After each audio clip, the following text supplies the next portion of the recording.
Hi, Internet. You're listening to episode 6 of Open Paren, a podcast about librarians and code. You can catch the complete show notes, including links to whatever we end up talking about today, at thatandromeda.github.io/open_paren, where you can also suggest guests and catch up on previous shows. Thanks for listening. Today we are talking to Ian Collins, who is a digital service librarian at the University of Illinois at Chicago, and has done a lot of WordPress and other online exhibit type of things. And I wanted to start actually talking about those because I was looking at some of the exhibits you've worked on, which are all going to be in the show notes. And the thing that jumped out to me is they're all so hyper local, and they're all about like connecting people to institutions and telling the stories of people and their institutions. And I wondered, like, was that on purpose? Do you have things to say about that hyper local stuff? Well, I mean, I'm an outsider because I'm from Texas, so it's always fascinating for me to learn more about Chicago and understand those stories and the actual climate around Chicago. It just so happened that that's kind of how the project shook out, that we were really, focusing on that. And a lot of our collections are really built around Chicago. I mean, obviously one of the things that we've worked on department-wise, which I don't get any credit on because I haven't done much on, but they are a lot of our people were working on the Explore Chicago portal, which is one thing that is about pulling all those things together.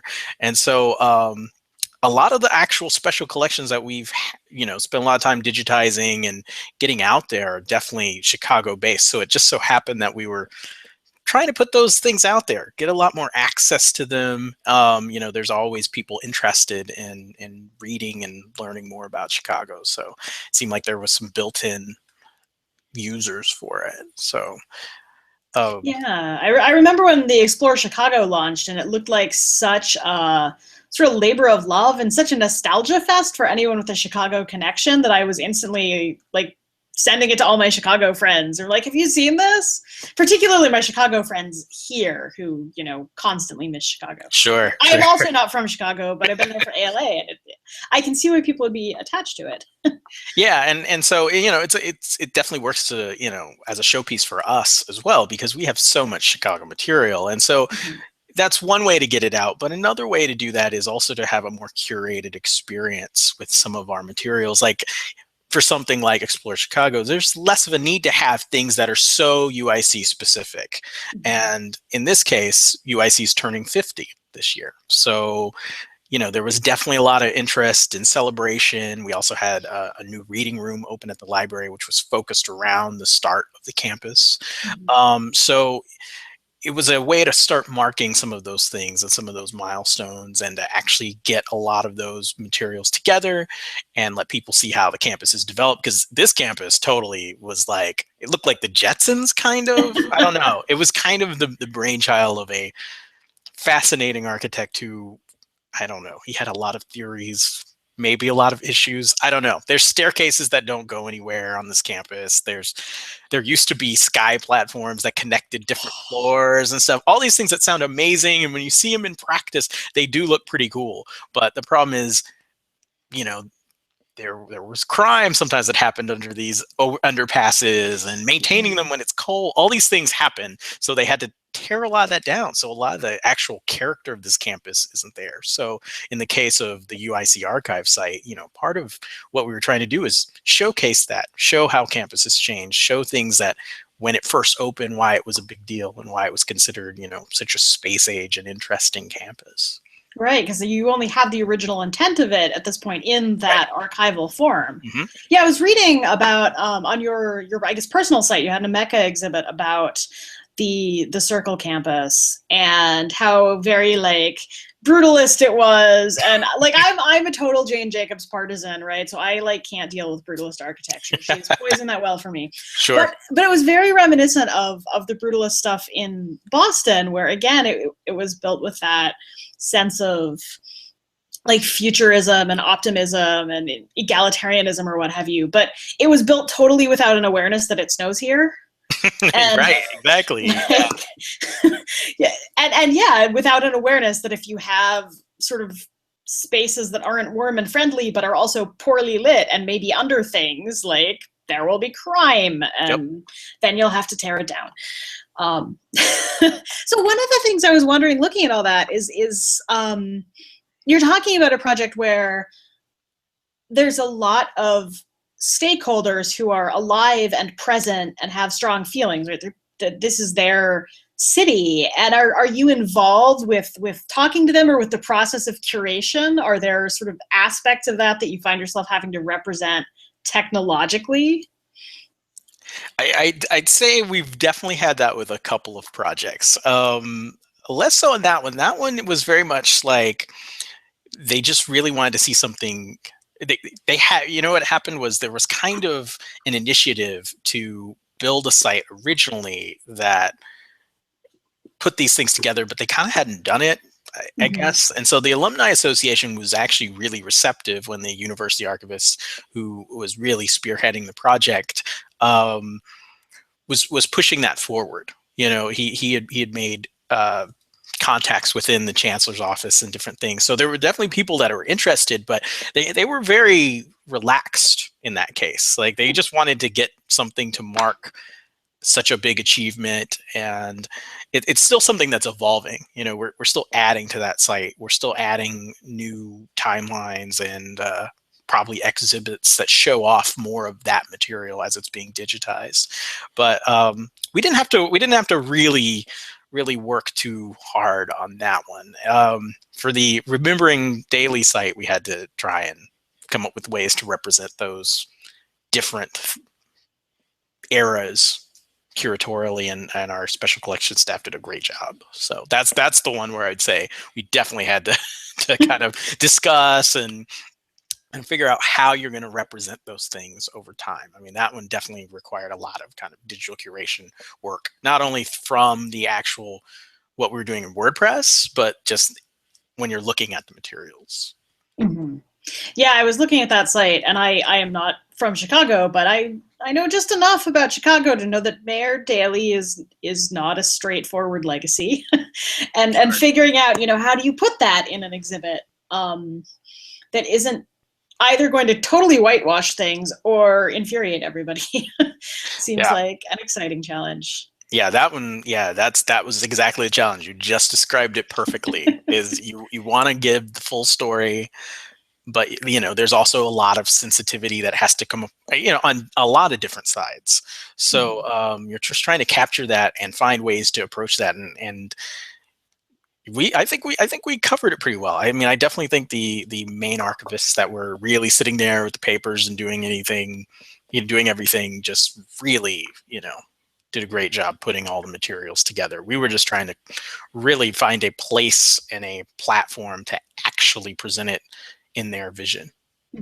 So I'm curious about that, because I'm constantly obsessed with the way that ethical decisions play out in technical architecture, and obviously there's a curatorial level just on the archives. What choices do you make about how to tell the story? But I'm wondering, did that impact your tool chain?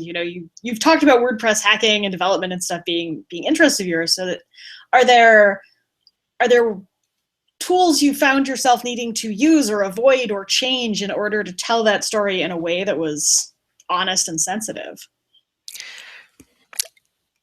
That's a tough question, because I think when you're doing that first design run through, kind of, you start to figure out a lot of those tools. There's different themes, there's different plugins, there's things that are not sustainable sometimes. Sometimes it's the best choice. There's a choice you want to make, but there's no way that with either the resources that we have or, looking towards the future, that you're actually going to be able to maintain some of those things. So a lot of those things you kind of try and rule out as quickly as possible. I'd say when we were doing the Remembering Daily site, we definitely, the theme has a lot of options, but I think it had to be hacked a lot of ways that we weren't necessarily anticipating. And sometimes there were those, and this is kind of just my own personal feeling about WordPress a little bit, is you have to let WordPress do what it's going to do a little bit. It's sometimes you just have to bend with it a little bit. So when you're bending with it, you're just saying, okay, it's not really going to let me organize like this. It's not really going to do that. How much time is it going to take to make it do this? Is it worth making it do this? Is there another way to look at the materials or the way the pages are structured to actually make those things happen, to make the site still work? And so a lot of times my first things that I'm doing is testing a lot of things. A lot of times I use my own test space, honestly, because I have full control. I can go in and, mess up the PHP, yes. do something dumb. It's so critical having your is. local thing where you can just break stuff. Yeah. I mean, we have different environments. We have a dev, a staging, and a production. But even still, a lot of times I need to be able to just go in and say, let me add this plugin now. It's going to take me 2 minutes in my web space. Let me do this. Let me look at the code here and change this. Does that work? Okay, great. Now let me try it in one of our actual environments that replicates what we're doing. And so I usually do that. I do a lot of just testing on plugins or themes or different things. If we have to add new ones, it's nice to be able to use things from your natural toolkit, but other times you just never know. So I heard these magic words, dev and staging and production. I want to dig into that because I have heard libraries with everything from a professional grade development pipeline to terrifyingly seat of your pants, live hacking on production kind of code. So I'd like to hear more about what is your actual development sort of best practices, your DevOps situation there, because it sounds like you have a good thing going on. Yeah, we actually do. We actually do use different staging. So, I mean, a lot of times for updates or stuff, we do actually build though on production a lot of times because we need to see it. You actually need to see how it looks on a mobile device because we have to get everything looking good on a mobile device. And it's just instead of having to build the site multiple times, it's kind of actually hard to pull things sometimes from WordPress. If you're actually pulling from a dev into an actual production, it can kind of be a little bit difficult. There's different steps, because you actually have to pull the database, you actually have to pull the WordPress files, and it actually proved pretty difficult when we were doing it. And we haven't always been able to have as much system administration as we wanted, probably, since we really started getting it going. We always joke that it's kind of the Spinal Tap drummer position at our library, where it's just they just magically disappear and explode, go off to Japan. Something happens, one of your former guests, Francis, Francis was he was there for a while. No, but since then we've yet to really replicate that. So a lot of times, we build on our production. We do a lot of our updates on our staging. We have a dev where we can just do a lot of trying of stuff. But yeah, we do a bit of a high wire production. Right. Kind of. Yeah, it sounds like there's some scripting steps that it would be great if there were somebody who could write them, but maybe that's not an option right now. Certainly the main thing I'm working on right now, we got to the point where we fully scripted our testing and staging and production deployments, and we have a staging site that is a clone of production, and so we can build everything there, and if it breaks, we get to see it there. And this has happened where it's wow, we just totally broke staging. Yeah. We told the users this would be up in an hour. That's not going to happen. It's time to panic. But it's better panicking about staging than panicking about production. Yes. Yeah. Yes. Yeah. Yeah, I'm a fan of that. I guess another thing that stood out to me when we were chatting beforehand is you've done WordPress, you've done Drupal, you've done Ameca. So Smackdown, tell me about your what's good and bad. Do you have a favorite? I like most of them. WordPress has a lot of flexibility and it's easy to get running. I mean, I would say my goal with WordPress a lot of times is to make stuff so you don't have to code that much. Ideally, whenever we make some type of site or something, we update it, but ideally there's somebody else, there's some other stakeholder that very well may be in charge of some of it. So like for that UIC archive site where we have a lot of the campus stuff, the evolution of the campus, our university archivist is very involved in adding stuff and making new stuff. So it's like, I want to make things smooth enough so he can actually go in and just keep making stuff. And I'd say that's one of the strengths of WordPress. I think people can pick it up pretty well and pretty easily. Like I said earlier, it may not be as flexible sometimes. I mean, you have to bend with it a little bit. Omeka is more discoverable, I think, than both Drupal and WordPress a lot, at least out of the box. Like the thing about Omeka is it makes things look pretty, and you can easily search them in a way that Content DM gives you without, the grief of Content DM. So I do really like it. I haven't used Omeka 2 that much. The one that I mentioned on my website, it's kind of old. There's probably things I do differently on it, but I still like the actual platform. I need to get back into it. There's been some projects where I would like to use it again. We just haven't had the chance, and obviously maintaining it is a different issue. I think with Drupal, this is what I said about Drupal the other week to Margaret, which I think she liked, which is Drupal's kind of the Lars von Trier of CMSs. Like, he's a Danish director who's very like he pleases and frustrates in equal amounts. So he'll make something really enjoyable like Boss of It All, but he'll also make something like Melancholia, which is like kind of heavy and it just makes you want to pull out your hair. And that's how I feel about Drupal. Like, I think it's super powerful. There's a lot you can do with it. It requires a lot of hands to manage it too. That's my thing about Drupal sometimes, is you got to have some people that are ready to manage Drupal. And I don't know if WordPress requires that much. I did Omeka on my own. I haven't really used Omeka a lot in a institutional setting where it's like, here's a lot of people that have to manage it. So I guess I'm going to go with WordPress, but it depends on the project. Because there's times where I'd way rather use Omeka. I think Omeka is great. There's a lot of things you can do with it that you can't do with WordPress. And I think WordPress has some things that make it look far slicker than people like things that look pretty. And if I had the right amount of technical people around, you could totally do Drupal. It's just sometimes super frustrating. My experience with it was just like brutal sometimes. Have you seen any of the new WordPress thing where they're like moving everything to JavaScript and microservices and APIs and very like Web 3000? Have you poked into that? Oh. Huh. Well, Internet, we seem to have briefly lost touch with Ian, but when he gets back, he can tell us about WordPress.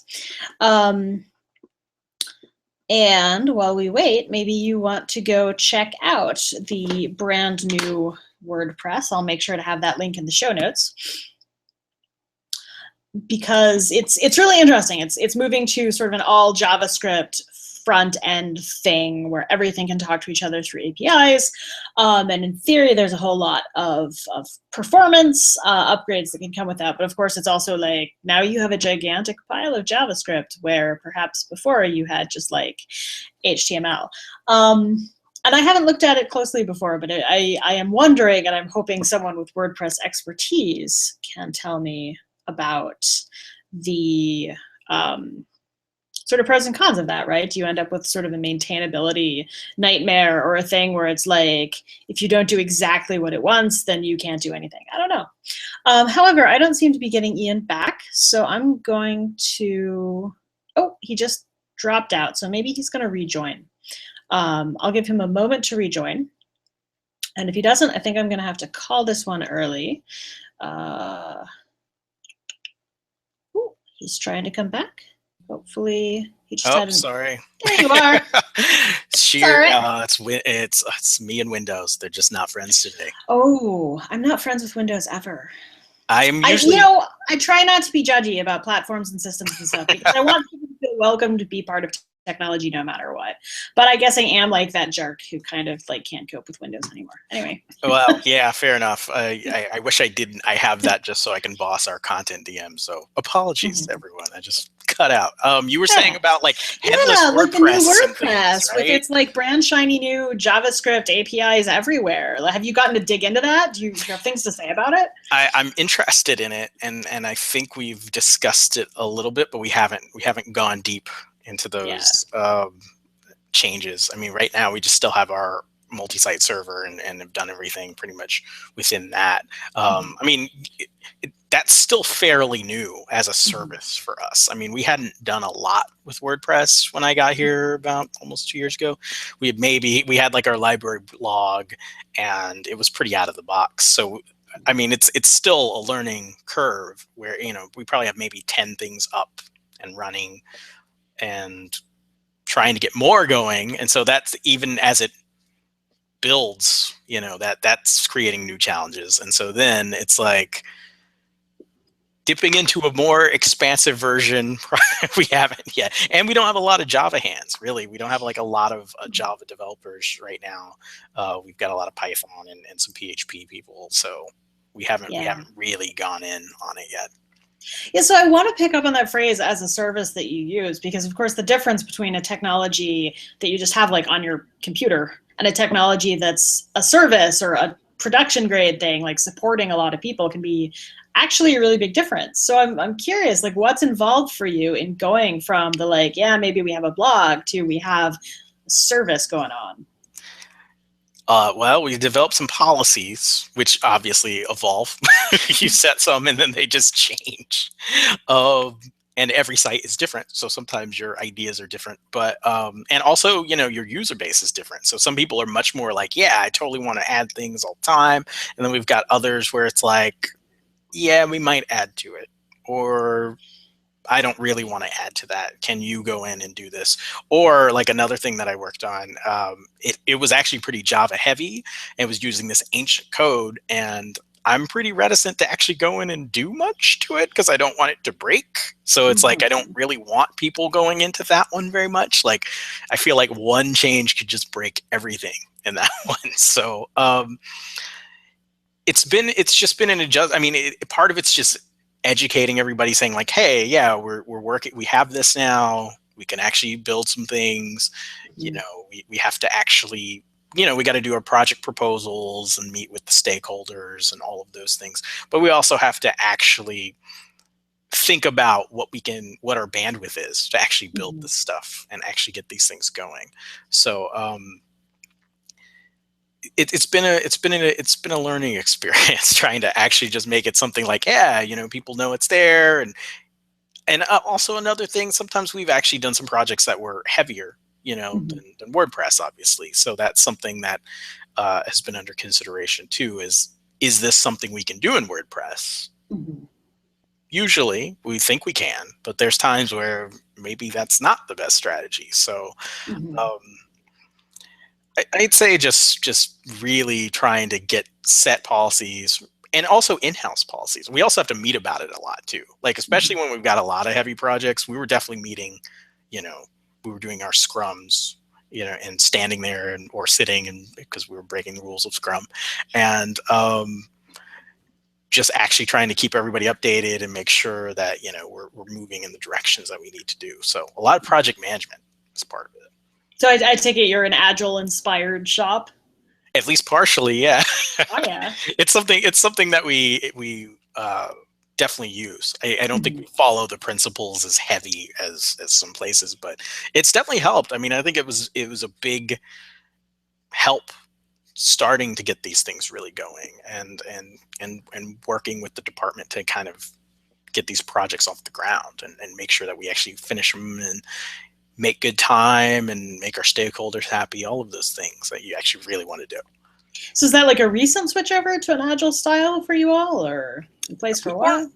We got a lot of new people in our department, including myself. I mean, even though, I've been here almost 2 years, and I've been here longer than at least 3 or 4 people in our department. Oh wow. Maybe it was very small. Our department was very small when I joined.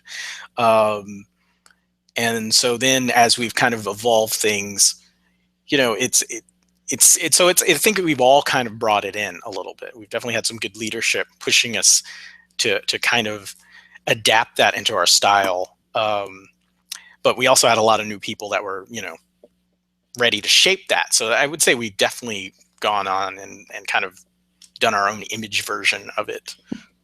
Yeah, I don't think anyone does like canonical agile, qua agile, but I'm having a lot of fun watching it sort of spread in the academic library technology sphere, because it's so unlike traditional academic, you know, long timeline, committee-based kind of stuff that has. It's interesting to me that it actually seems to work and lets you interface with the rest of the institution effectively. Oh, it was really strong. I think it for us, I think it really opened the communication just between different sections of the department, even though we're on different sides of the floor. Like, you know, I think it brought a lot of people together to communicate about different projects that, you know, I think when you lose some people have been here longer, some people are new. You have to kind of find a middle ground to start, you know, like a starting point to get everybody really talking about different things. And it worked really well. I definitely think it helped bring our department together on these kind of projects. And it really has helped with WordPress, because there's always things you have to update, and, you know, sometimes you need a new plugin, sometimes you need different stuff. So it's worked pretty well. Mm-hmm. That's neat. That's very cool. It's like the kumbaya moment of project management. Yeah, a little bit. I would say it actually is a little bit that. I have to give credit to the scrums and things. Well, let's see. I think I've sort of touched on all the things that really jumped out at me from what you were saying before the show. Was there anything else that you wanted to talk about? Oh, we can talk about anything. We can go back off on Sharknado like we were talking about earlier. Lars von Trier, singing by we could talk about Lars von Trier. We could talk about Medea by Lars von Trier. Any of those. You know, I'm just always interested to hear your take, because you're much more of a heavy coder on your take on different CMSs and things like that. Because going in, I mean, I always feel like I'm a tech person, kind of, but I'm a librarian, and I'm always interested to hear from people who consider themselves strong tech people, what their take on Drupal and WordPress and trying to develop in those environments is. So I haven't done any Drupal or WordPress work in quite a while, because the stuff that I'm doing these days it's stuff with sufficiently unique application logic that it's being built from the ground up, right? Right. Okay, cool. So it doesn't lend itself to a CMS model. Yeah, I guess I haven't done Drupal in so many versions that it's hard to say. My blog is on WordPress, and I find that convenient for, like, someone else has already figured out how blogging works, and I don't have to think about it very much, because all I want to do is there's blogging, and I don't want to have to write, you know, HTTP handlers or any of that. But yeah, the stuff I do is so un-CMS-like. I guess if I were looking for a CMS for a project, the things that I would be looking for are, like, does it have a rich plugin ecosystem, so that, like you say, so that you don't have to do too much of the coding yourself, because that becomes a maintainability nightmare. And does it have a fairly large contributor base with fairly frequent updates to things like, you know, security patches or what have you? Because if you're relying on an open source project, you want to make sure there's a big enough community to sustain that over time. And, like, to an extent, are the people nice, right? Like, if I have to show up on their IRC channel, or like, if I decide I want to submit a patch to something, are people going to be like, welcome, thank you for being part of the community? Or are they going to be like, rah, you know? Yeah, that's actually a good point. And you brought up actually one of the challenges I think of WordPress really, and Drupal has it at least somewhat, but that idea of updates and security and things like that. I mean, that's huge on WordPress. It happens a lot. Like Yeah, I need to install some of those, in fact. yeah. I mean, mine, just for my general web space, which I don't, I only really just test on it. It has my general portfolio on it, but and I need to update it, but it it kind of just updates on its own. But when you're actually in the trenches working with it, it's like, oh, there's another WordPress update.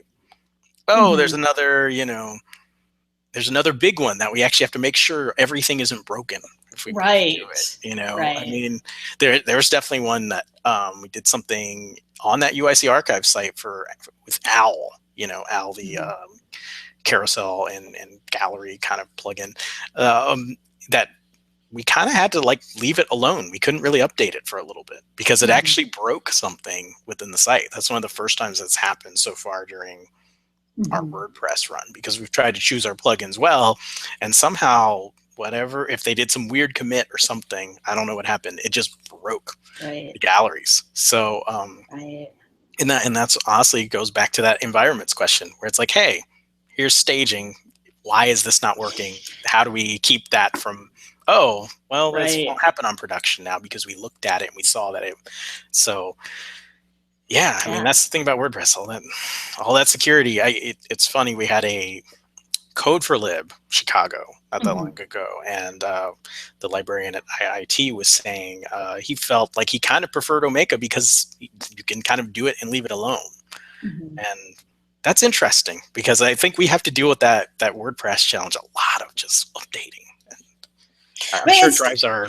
It's definitely making me appreciate the importance of clearly communicated and consistent versioning policies. So for instance, most of what I do is in Django, the web framework for Python. And one of my clients, the code base debuted on Django 1.5. And right now, latest stable is 1.8. 1.9 is under development. Because it cycles every, I don't know, 6 or 12 months, like more than once a year, right? And they designate one release every so often as long-term stable. And so 1.8 is long-term stable. 1.4 was long-term stable. So we came in and then they maintain long-term stable, current release, and one before the current release, basically, right? So we came in 1.5, just after a long-term stable, and we have to keep doing these version upgrades, and it's a lot more involved than it is with a WordPress, because you really have to go through and see are we using any deprecated code anywhere in our code base? Right. Yeah. So it's very fiddly. It's not necessarily conceptually challenging, but you have to be really, really conscientious. And it's a pain in the butt because we have such a small development team. Custom Fit has no full-time developers. I do it on a contract basis, and there's another person who does it part-time, and occasional other people here and there, but there's no full-time devs. So having to version cycle something is a pain in the butt, right? Oh yeah. And I'm so grateful that our current migration, we're about to bring it to 1.8.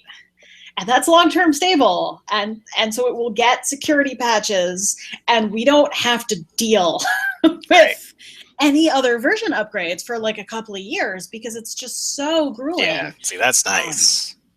So I really appreciate that they have that clear policy of having long-term stable releases and communicating about release cycles and all of that, because it really lets you plan and spend your limited development time on the things that matter most. And moving to 1.8 will open a lot of options for us. There's some great features in 1.8, and there's some packages. We have some stuff that we wrote in-house that we would much rather use third-party packages that are maintained more comprehensively, right? But we have to upgrade to use them. Yeah, no, I think it drives our one of our main systems person crazy, how much she has to keep an eye on those WordPress updates, because it's always a security one most of the time. It's just there's some crazy new Jean-Claude Van Damme virus, and it's out there, and it's gonna it's through everything. It's running so many of the sites, right? It's such an attractive target. It's not like it's less secure than other things, but it's such an appealing target for people who want to make trouble. But yeah, it's hard to keep up. And do you have any kind of like automated testing, or do you have to do all the testing manually when you want to upgrade a version of anything? Because that would We add a dauntingness level to upgrades. we've threatened to get our automated testing, and I think we've used it on some of our other sites, but for WordPress, we've actually kind of used our test scripts, just manually doing it, because they're all pretty different. So we just haven't really gone in there and gotten around to doing it. It's always something like we've threatened to do it. And another concern that we always have to test for is, our mobility, our mobile implementations and our accessibility. So we always have to keep an eye on those things from the get-go. And so when you update, it just ends up being more things you have to look at.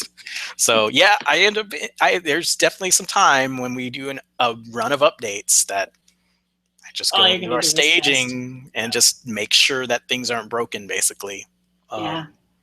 So yeah, it's definitely something that's another challenge. Maybe we'll do, what is it, Selenium or one of those where? Oh my gosh, I should have, I didn't, but I kept thinking like I need to propose a Code for Load talk that's basically about Selenium, my frenemy. See, that's the way I feel about Drupal. Because it's so useful for exactly that purpose, right? Take your exactly. test script and automate it. And it's cool to watch it run, right? Because like Firefox or whatever will just open and you'll see the page and stuff will click, right? But we end up just deprecating most of our Selenium tests because they are such a maintenance nightmare. Because Firefox will go and auto update itself and then your tests all break. Yep. And installing, or it doesn't have to be Firefox, but whatever backend you're using, it's not something that we can install via the same method that we use to install Python packages. So there's all this like babysitting, and then like my personal laptop, right? Like I'm not going to maintain. I have the version of a browser I have, right? I'm not going to maintain a special work one. I use that thing, right? And all the other developers and the servers, the test servers and everything, it's like having the same versions of everything. So the tests run the same way is a pain in the butt. And just the tools for front-end testing are not as sophisticated in a lot of ways as the back-end ones. They haven't been developed as long. And it's just like the syntax of specifying what you want to do just never feels super semantic to me. It's a pain in the butt. It's confusing. And then like you make a small change to your HTML, which isn't semantic, and all your tests break. Yep. Right? We moved from Bootstrap 2 to Bootstrap 3, and all of our tests broke because all of the classes were different, so the strings of text we're looking for aren't there anymore. But I don't care that the classes are different, right? That's not the aspect of this thing I cared about. And it's like, why does Selenium not like talk to Beautiful Soup better and do everything? I don't know. So you've just explained how we end up doing a lot of those things just quickly by hand. Like I can go in and just knowing that here's how the site is supposed to work and this is what it's really supposed to do. I can just go in. I wish we had better Selenium, because we do end up with things that are genuinely like user-facing bugs in our JavaScript, right? Because it's hard you can't test JavaScript without something like Selenium. And we don't have great test coverage for that. And so, actual user interactions end up broken because we simply don't have the throughput to do a lot of manual testing. There's not enough staff. The great library issue of all time. Selenium sucks. I don't know, but it's the thing. I don't know what else I would do. So anyone who's listening who knows something that like I would like better than Selenium, please tweet at us, because we are sad. Yeah. I mean, it's something that we've thought about and tried to get going. Obviously other projects come up, other people's time gets divvied from, so it just ends up being threatened. We've threatened to use more Selenium and stuff, but your rant pretty much explained why. For now, it's still fine to just go in and test all of our stuff, just knowing with our scripts and the things that it does. Just make sure if we add something, it doesn't break. Then your scripts get slowly longer over time. Yeah, because we end up adding new sites, which we're always doing. I mean, we're adding one now in WordPress that's different than everything else that we're doing in a lot of ways. So well, I mean, we're using some of the old tools, but at the same time, its ultimate purpose is totally different than anything else we've done. So, yeah, it's just going to end up being more that we got to test, right? It's going to be a longer script. It's going to be one long testing soliloquy of a morning sometime where I'm just sitting and just trying to figure out how everything is actually working. Yeah. Our lives to be eaten by test scripts. That'll be great. It sounds like a librarian tragedy or a developer tragedy. Developer tragedy in 3 acts, yes. Yep. And we can have Lars von Trier do the movie. Oh, that'd be good. Yeah, that'd be pretty harsh, though. Melancholia. Yeah. Yeah, I'm hoping Charlotte Gainsbourg will play me in the movie. That'd be awesome. I'd be into that. That'd be great. I'd be all about that. And on that note, I don't think I can have anything funner to say in a podcast. So thank you very much for your time, Ian. Yes, and thanks for taking time to have me. Chat with you. And thanks, Internet, for listening. Until next time. Bye, Internet.